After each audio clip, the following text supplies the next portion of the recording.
And it had 100% of your daily recommended Lieblings. What is Lieblings? Great question. Okay, glad we clarified that.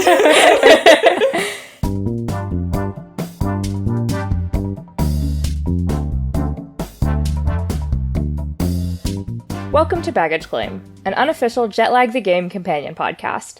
Today, we're unpacking the finale of Season 15, Tag All-Stars. I'm Jaya.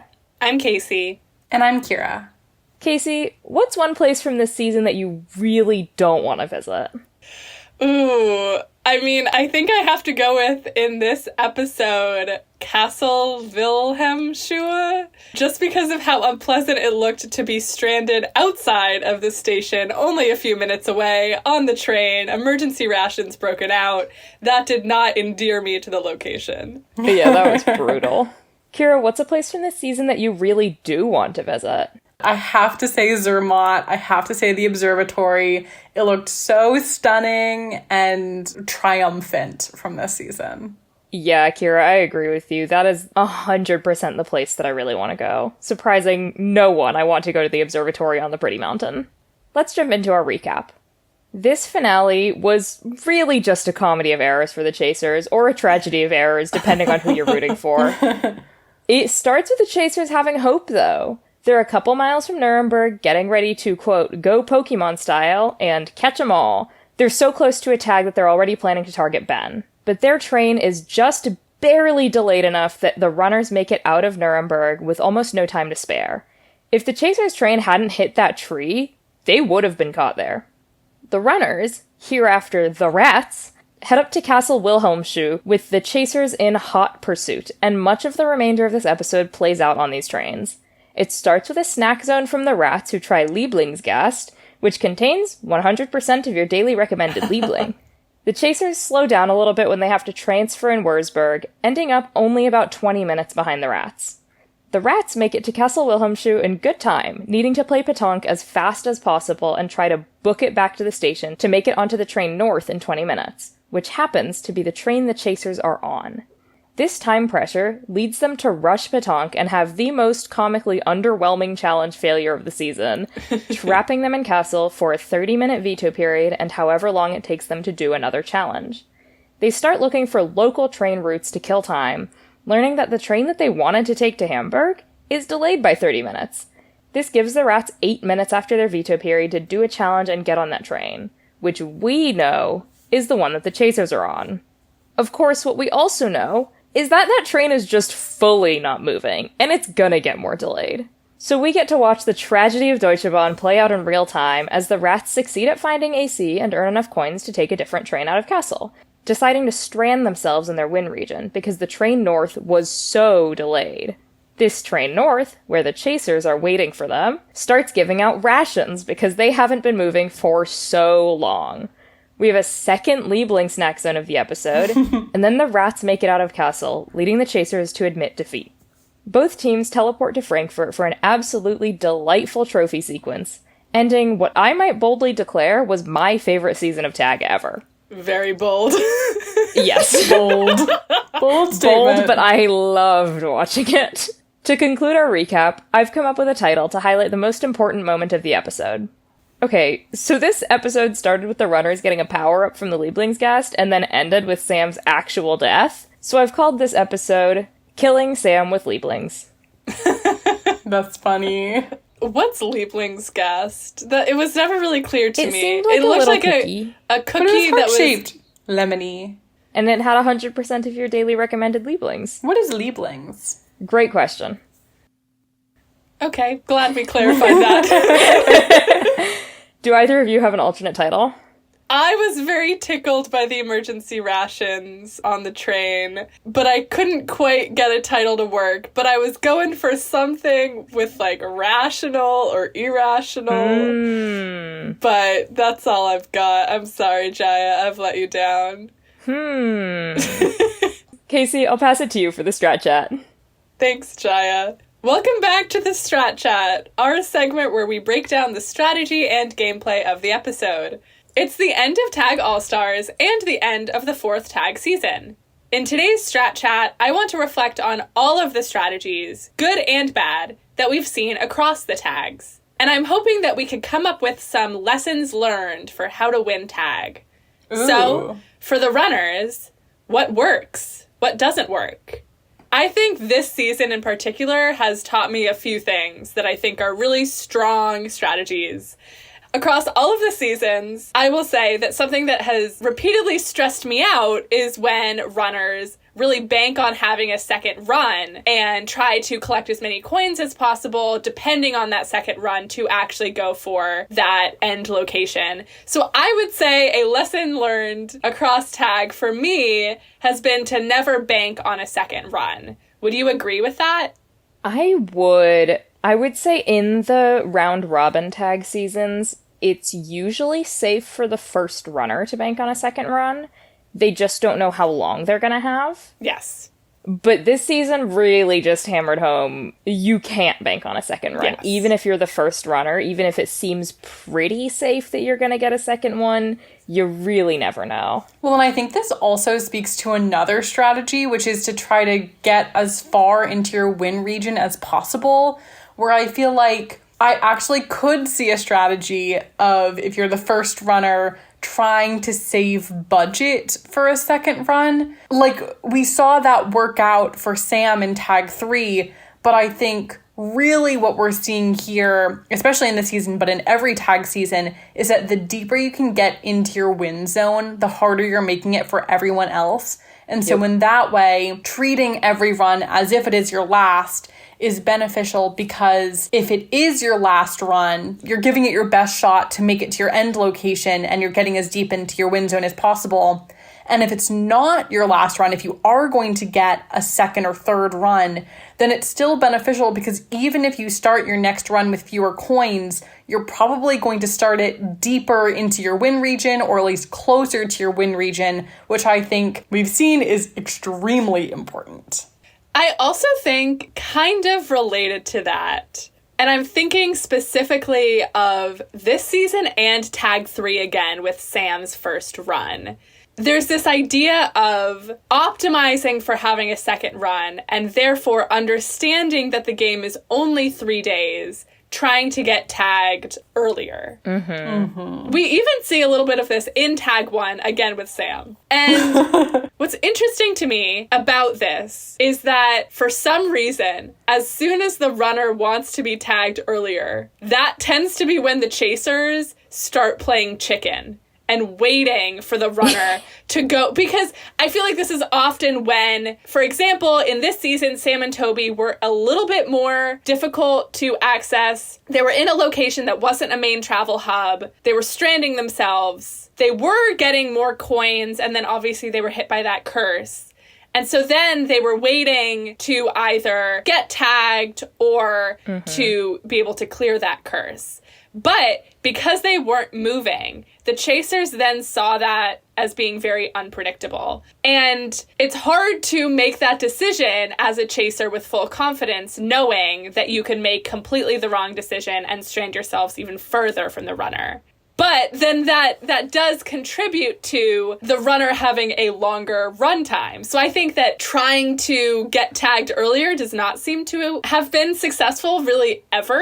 And it's interesting because I also think that the chasers across seasons have maybe been great at predicting certain strategies or challenges that the runner is accomplishing, but the chasers tend not to be successful in identifying when the runner is being hit by a curse or waiting it out, trying to get tagged. When the chasers see that the runner has slowed down, their reaction tends to be not, oh great, now we can go tag them, and instead, oh great, now we can go get in front of them. And so then they get in front of the runner, but the runner has either stopped there because they got screwed over, or stopped there because they want to get tagged. And because the chaser isn't going to know which one it is, that's really where they end up in a standoff. Because the runner might just have gotten screwed and is now scared to keep going forward, or the runner wants to get tagged and is like, where are they, when the chasers are 4 stops ahead of them, but afraid that they're going to get jumped over if they move backwards towards the chaser.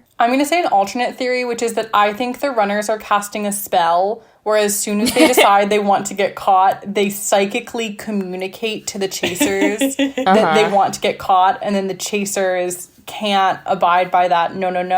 And so I think that maybe a strategy that could work, we might see if there's a tag 5, we might see the strategy come up, is if you go into your run saying, I hope I get caught immediately. Just at every step of the way, they're going to have no setbacks.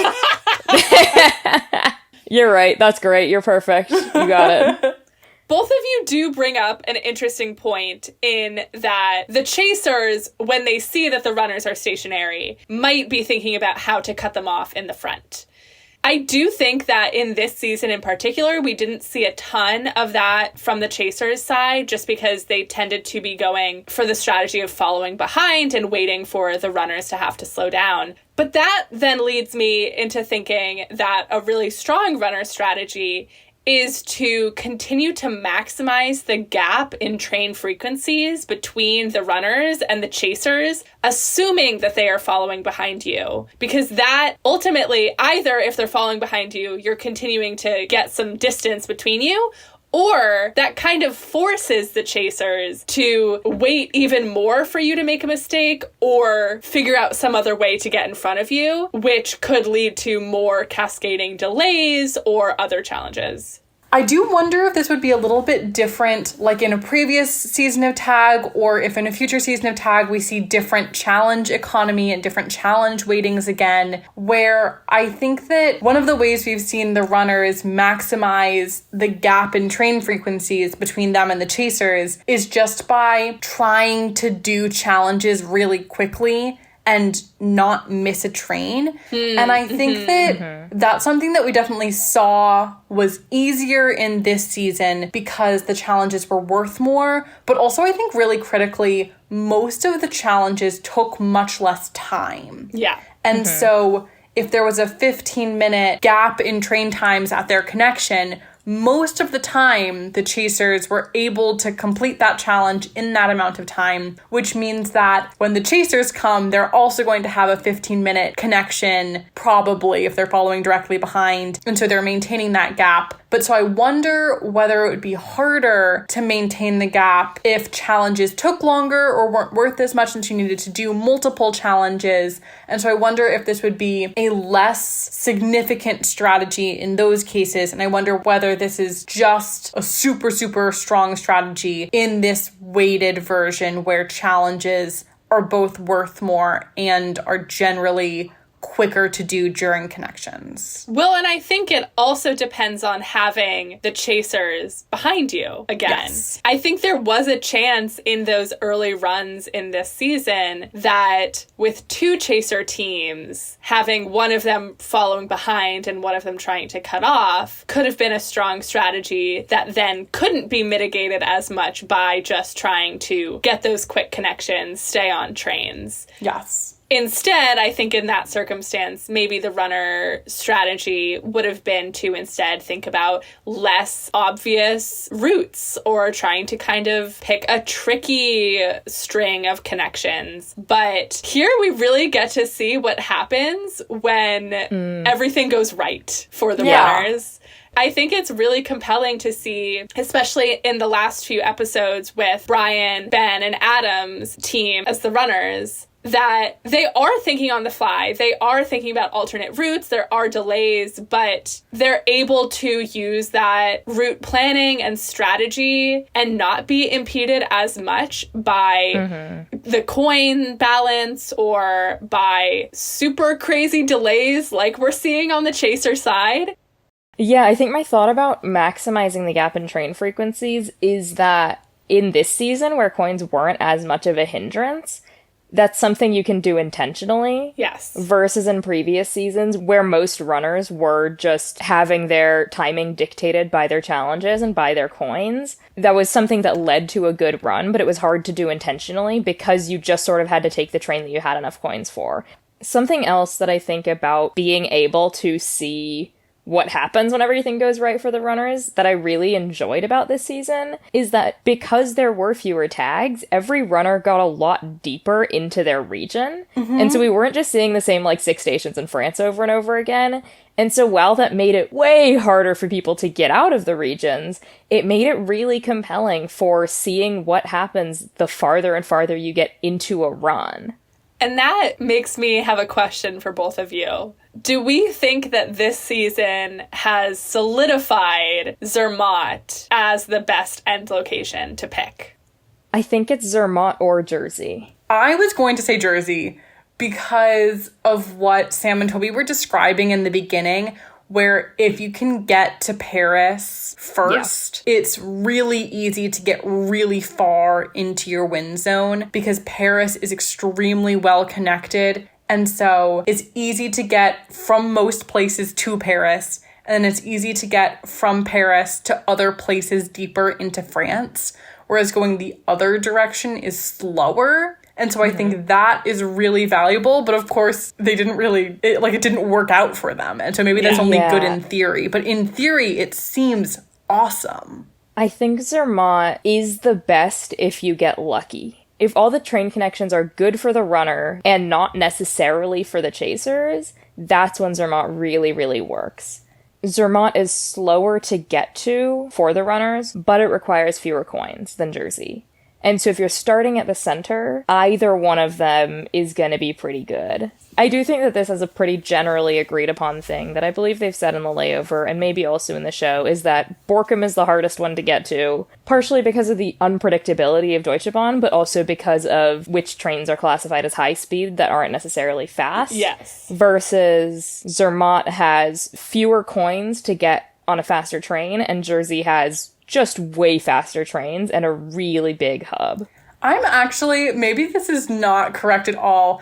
I'm going to maybe have a point in favor of Borkum, which is that I feel like Deutsche Bahn could work to the runner's advantage in some situations, where in my mind... this one. Right, like in this one. In my mind, we've seen that Deutsche Bahn is very inconsistent, and we've seen that the Swiss rail network is really, really good. And so I feel like Zermatt and the Swiss rail network would be harder if the runner needs to constantly be stopping for challenges, because there's pretty much never going to be a reason that the chasers are going to slow down. And so in that way, if the runner is doing really well, then they should be going to Zermatt, because if they don't need to slow down and the chasers don't need to slow down, then the runners can pretty much be on the fastest route. But on the other hand, I wonder if it would be easier to eke out a victory in Borkum compared to the other places, because the runners don't need to be doing that well. And then it's just kind of a coin flip on who is more delayed and who's facing more challenges. But I wonder if just the complexity of it all makes it so that the runner doesn't need to be that far ahead of the chasers, and the runners don't have to be doing that well in general. And it's possible that they can still eke out a victory. It's just that it's not as clear-cut of a victory, and it's not as easy of a route. Kira, I think that's a great point, that if you're well set up for a run, something where the runners have consistent trains is going to be best for you. But if you're starting in a challenging spot or with a low budget or something like that, Borkum is probably going to be easiest just to scrape by and hope that the chasers get a little more delayed than you. Because when the trains are really reliable, the runner gets slowed down by challenges and the chasers don't. Yeah. One more thought that I'm having on end location is about how much physical area you have in your wind zone, where I know technically it's the same physical area, but if Jersey is your wind zone, a lot of that is water. And similarly, in Tag 3, a lot of Ben's wind zone in Italy was water. And I wonder if that also has an impact of there are just fewer places where you can win, and so there are fewer routes, and so it's harder to be unpredictable. Counterpoint, you could swim. But no. Okay, hear me out. I would argue that rural locations and places with fewer trains sort of function similarly as water. Yeah. Except that we've seen people strand themselves in rural places. Ben's plan was to strand himself on a boat. But we've yet to see it happen. Or I'll believe it when I see it. So, in general, across all of the tag seasons, do we have any last takeaways?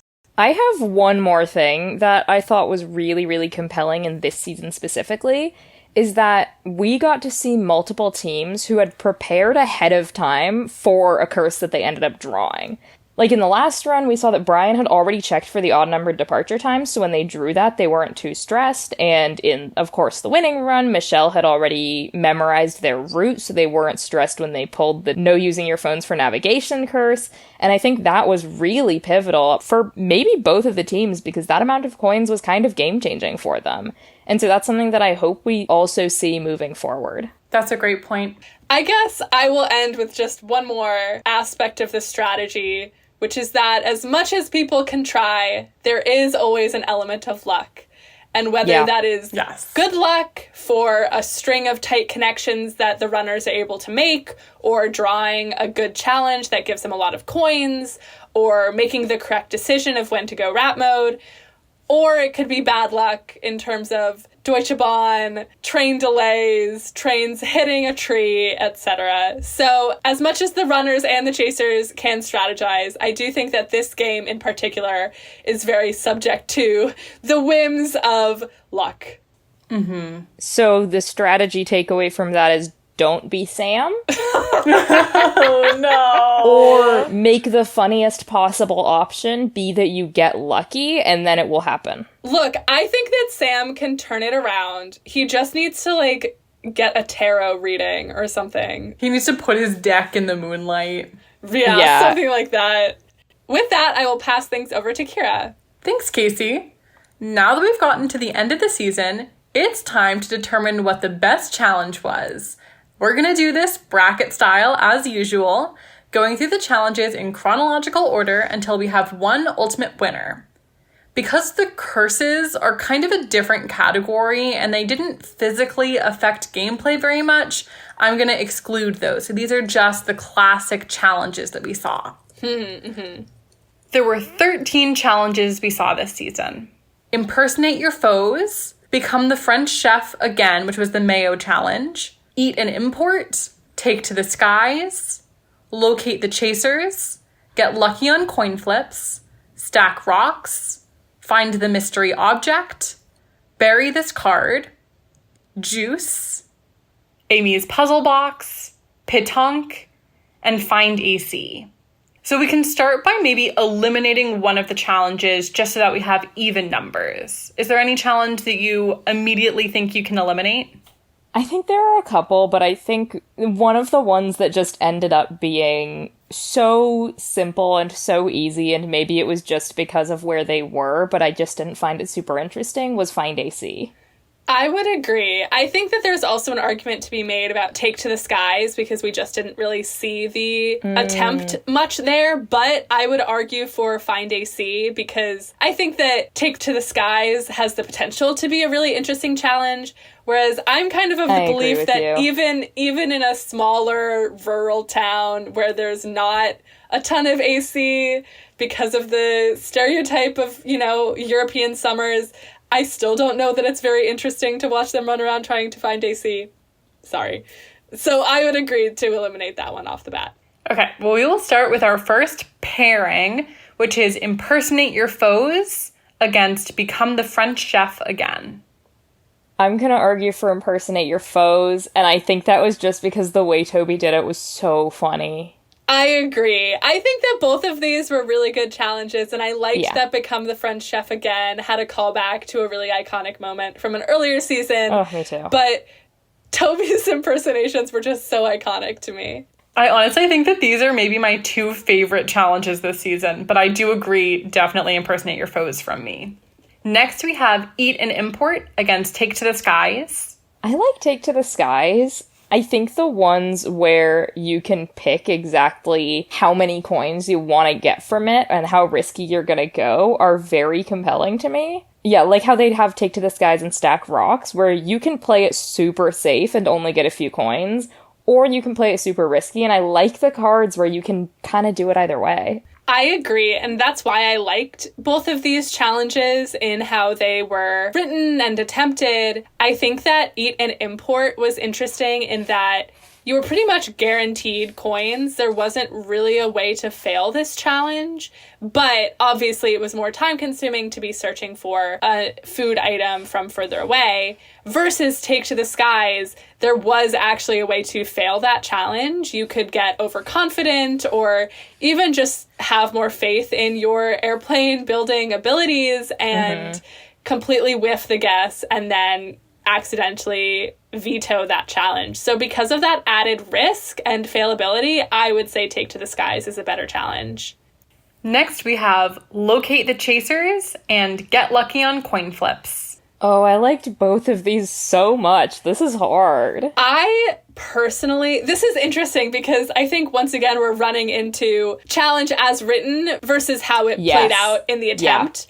Because I think that Locate the Chasers, I mean, they acknowledge they pulled that at a time they were not even thinking about when they wrote the card, and it was super advantageous for them. They knew exactly where both of the chaser teams were because they just got tagged, and so that was an easy layup for them. I think it would have been super interesting to see that card being pulled in a different context where they don't know where one or both of the chaser teams were and really had to bank on a guess. And I actually would be interested to see how that would play out. Like, I don't know if it was stated how they would verify that for how many coins they would get, because that would then in turn give the runners information about whether they were right or wrong about where the chasers were. My best guess as to how they would do that, and I think how it seemed like they did, was that they dropped a pin where they thought the chasers were, sent it to the chasers, and the chasers could just say yes or no. Right, but I think so they would get information. That gives them a ton especially of information. If they're right, yeah. Right, so I think that that could have really been an interesting moment to see them get information. Either, oh, we know exactly where the chasers are, and so we know what trains they have access to. That could give the runners a ton of information about their next decisions. Yeah. Or, wow, we thought that they were right behind us, and it seems like they're not. Maybe they are further away than we expected. Or maybe they're in front of us. Like, I think Right. Locate the Chasers has such a potential to make the runners so paranoid. That being said, we did not see that. And instead we Yeah. saw a return of an iconic tag moment of Adam specifically being tormented by coin flips, which I think is funny. Yeah, I agree with you that it's how it played out versus how it's written, because I think Locate the Chasers is a more interesting challenge.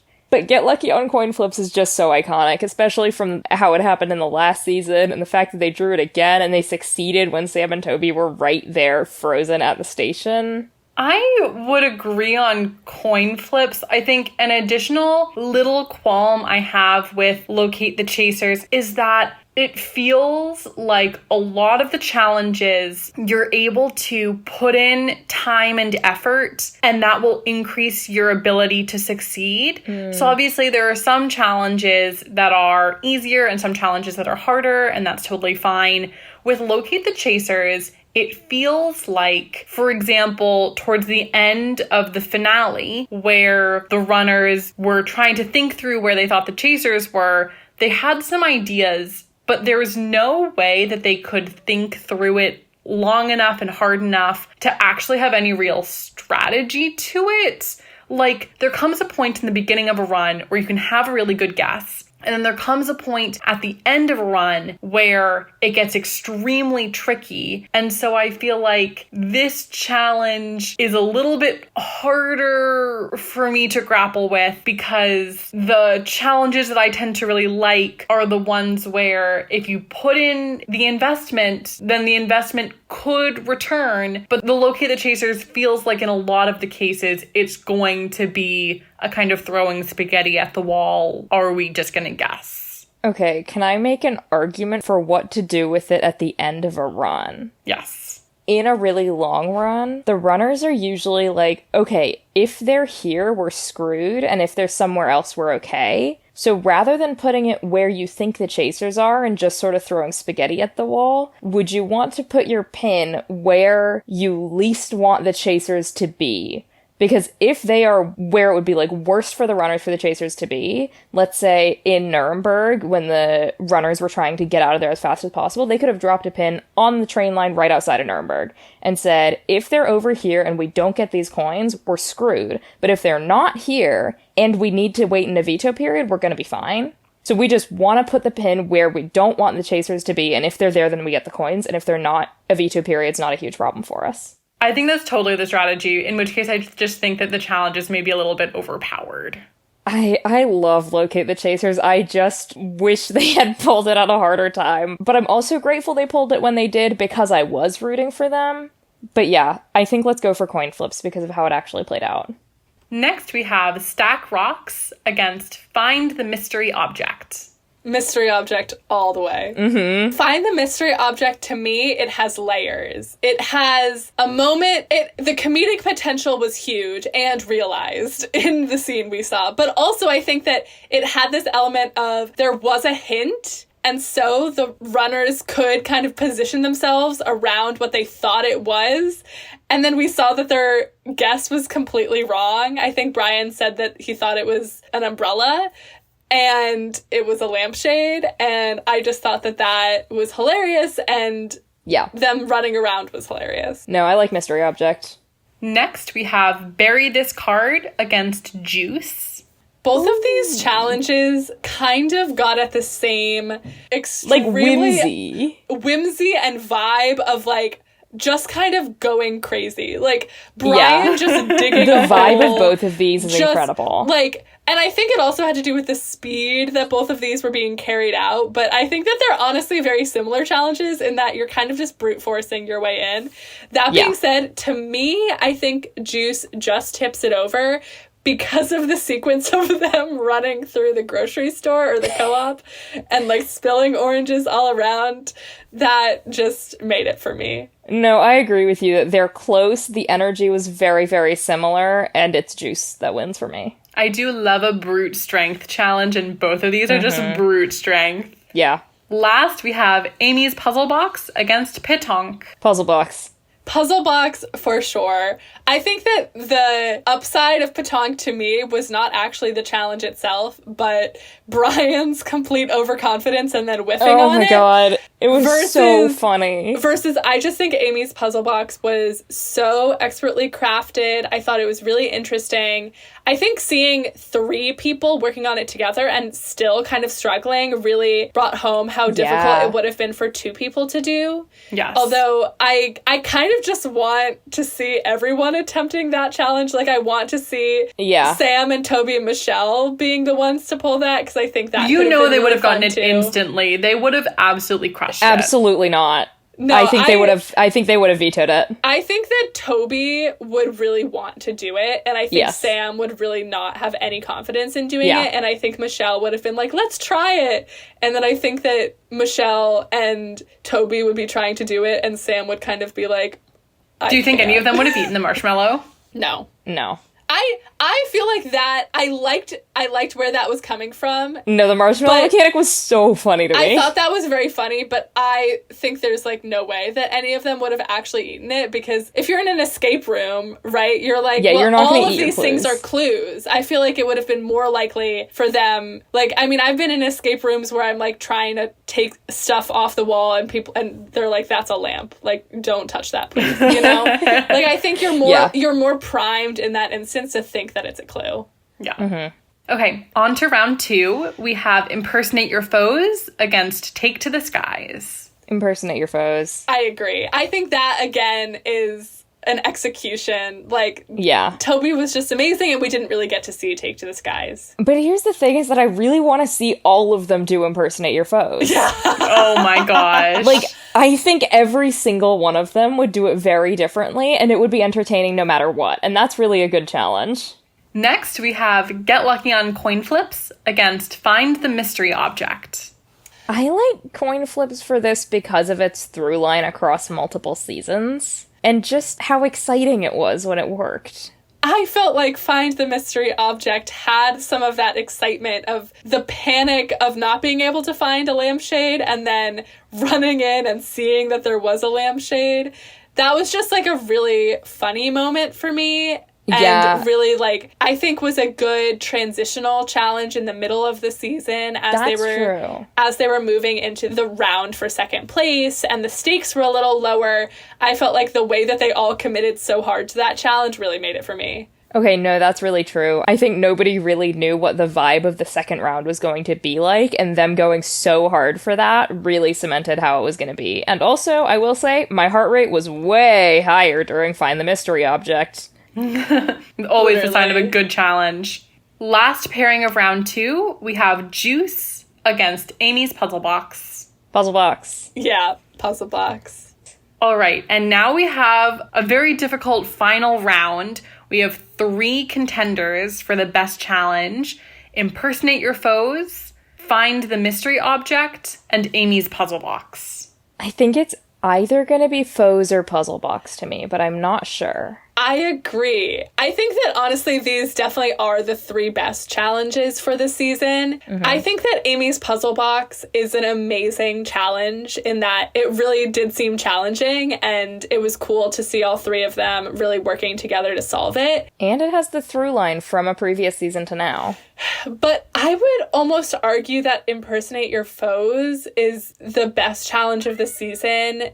It is the first one. I think that it kind of sets the tone. And I also think that as an all-star season, it really drew in this idea that there were 6 contestants. And yeah, okay.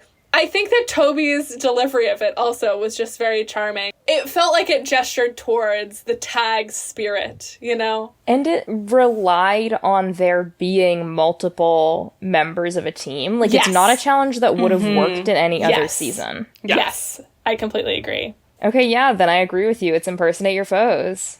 We've decided, you heard it here first, the best challenge of season 15, Impersonate Your Foes. And honestly, I agree with that.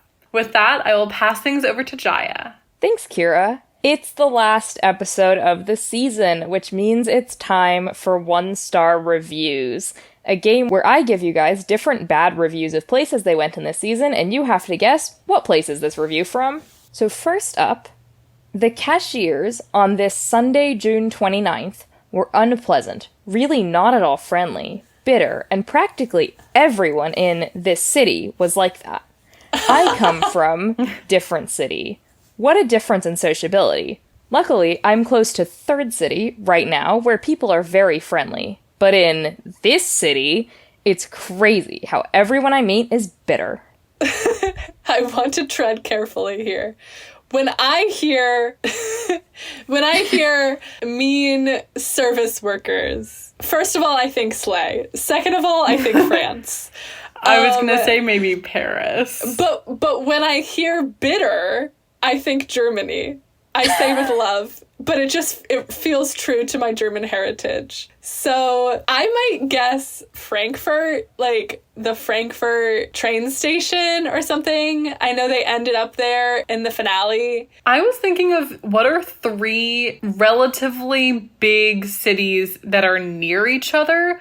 I was almost thinking like Zurich, where I know Switzerland has the reputation of being really friendly, but I wonder if there was a really, like, tough cafe that was just having a bad day, and that all of the other surrounding, like, charming Swiss towns were nice. So I'll say Zurich. Casey, you were closest with your first instinct that it was going to be France. These 2 cashiers were at the movie theater in Leon. Oh my gosh. That's so funny. Mean movie theater employees, my new best friends. Second, literally the worst tour ever. The presentation was in German, and the weather sucked. I'm going to say Nuremberg. Whoa, that's crazy. Okay. That's my guess. Wouldn't they expect the tour to be in German, though, if they were in Germany? But maybe they were English speakers. So true, Casey. You'd be surprised how many reviews of places are like, they only made the announcement in French, and they're in France. People are entitled. Because of that, I might go Zermatt, because I think that... They speak German in Switzerland. I know, but they speak Swiss German, which is different. Oh, that's a good point, actually. And so I think that, like, it would not be unheard of that a tour would be in German in Zermatt. But it would be a little bit unexpected as a tourist there. Casey, I'm gonna give you that one. This was Gornegrot. Oh! That's what I meant. I meant the observatory. See, that's exactly it. Yeah. Next, there are no more animals in this park. This is another disaster from our city hall, which creates monstrous traffic jams in the city by creating cycle lanes against all common sense where cars and bicycles could be safely left together. There are no more animals at this park. It's a real scandal.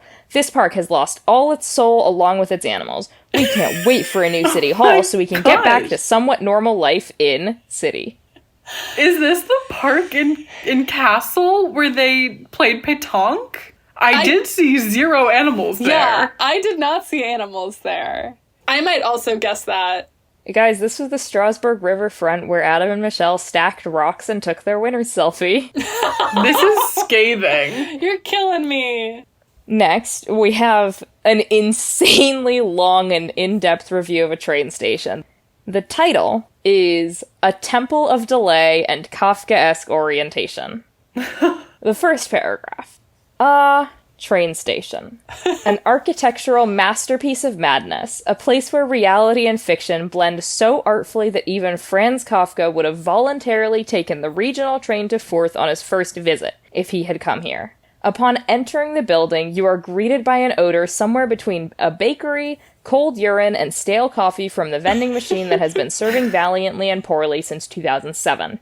Oh no. The interior design, a wild mix of shopping mall gone astray, we've been renovating here since 1994, and the charismatic charm of a municipal bus station from Transnistria. Next paragraph, titled, Deutsche Bahn, a tragicomedy in real time. Punctuality here isn't a promise of service, but a rare coincidence, about as likely as a working elevator or a clean toilet. Anyone who actually departs here at the scheduled time has probably joined the secret society of railway time travelers or accidentally boarded a museum train. The electronic display board, a masterpiece of digital confusion, flickers like a grumpy slot machine, announcing an operational stop or a last-minute platform change every 2 minutes. Last minute here means between the moment you order your bread roll from Le Crobag and the moment your train was supposed to depart. And oh, those platform changes, a choreography of chaos. If you're standing on platform 7 with a 20-kilogram suitcase, you can be sure that your ICE has suddenly vanished into the parallel reality of platform 18, at the other end of the station, right through the juggernaut of commuters, construction sites, and confused tourists looking for a Deutsche Bahn employee. Spoiler, there are none. Because the employees, when you do meet them, usually in the form of an uninvolved security guard or a station missionary with an existentialist attitude, they are often just as perplexed as you are.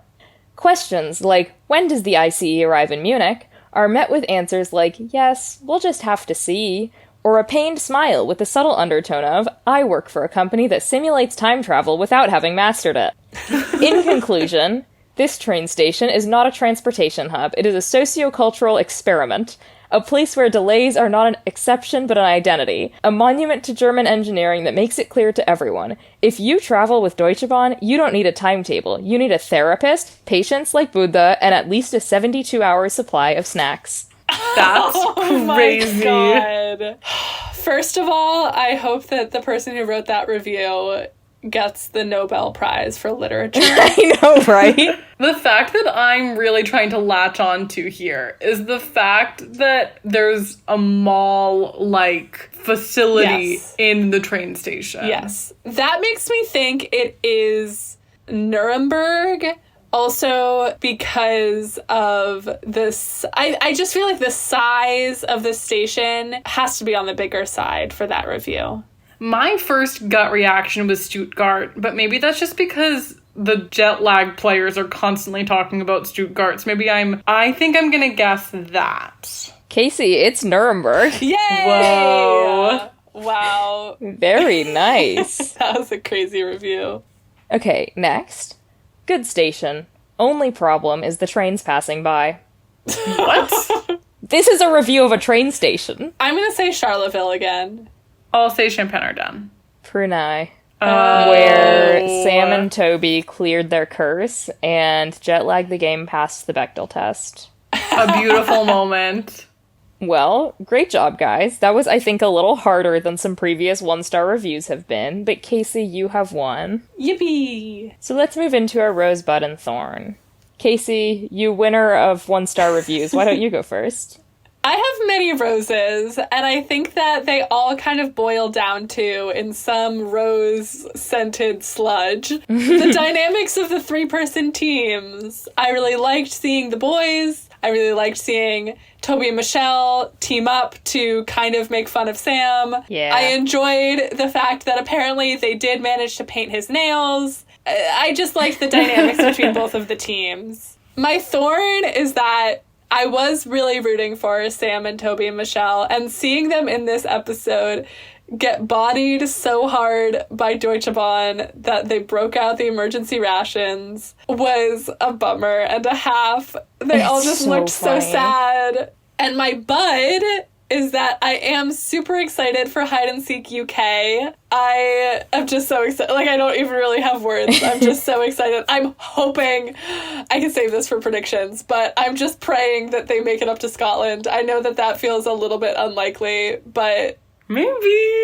I It hope would so. be fun. Kira, how about you? My rose is I loved the trophy and certificate ceremony. I thought it was very whimsical. My thorn is that there was only one tag in the whole season. And as we were talking about before, I do think it's really interesting to see a season where things tended to go well for the runners. I think it's sort of about time we saw a season like that. But I personally just love tags. And I like the moment with the chase when that happens. And so my thorn is that there was only one tag. But my bud is that I'm really excited for Scav, the new documentary season that some of the same jet lag folks are making about the big scavenger hunt at Chicago. My rose was, in contrast to Casey, just the sentence of getting Deutsche Bahn so hard that they break out the emergency rations had me cackling. It was so funny to me for some reason. It almost made up for how bad the delay was. My thorn is going to be our end of season bingo update. None of us got bingo, but all of us were so close to it. I think with just sheer number of squares that were checked off, Kira, you are probably the winner. Woohoo! My bud is that I'm very excited to get trapped in a puzzle box during our off-season episodes. And with that, thank you for waiting at Baggage Claim. Let us know your thoughts on socials at baggageclaimpod or over email, which is in the episode description. If you're enjoying the show, please leave a comment or give us a follow. We'll see you next week as we begin our off-season coverage at the Fondue Fountain Baggage Claim. Your suitcases are just swimming around in the trophy, and you have to fish them out. Goodbye! Goodbye. Goodbye! Do you know what I learned recently? What? Jersey isn't the UK. What? What? What is it? It's in the Channel Islands. It's a British crown dependency, but not a sovereign state. It qualifies as a small nation or island country. And the reason I learned this is because for work, I am learning about money laundering. Ooh. We don't need to get into it. I want to get into it. Money laundering for scientific research. That's what you're trying to do. That's Tell what me I'm more. learning. That's what I'm learning how to do. And Jersey, randomly, is like kind of a hub for money laundering in the same way that like other islands are known to be, like as like tax havens, because it's kind of its own thing.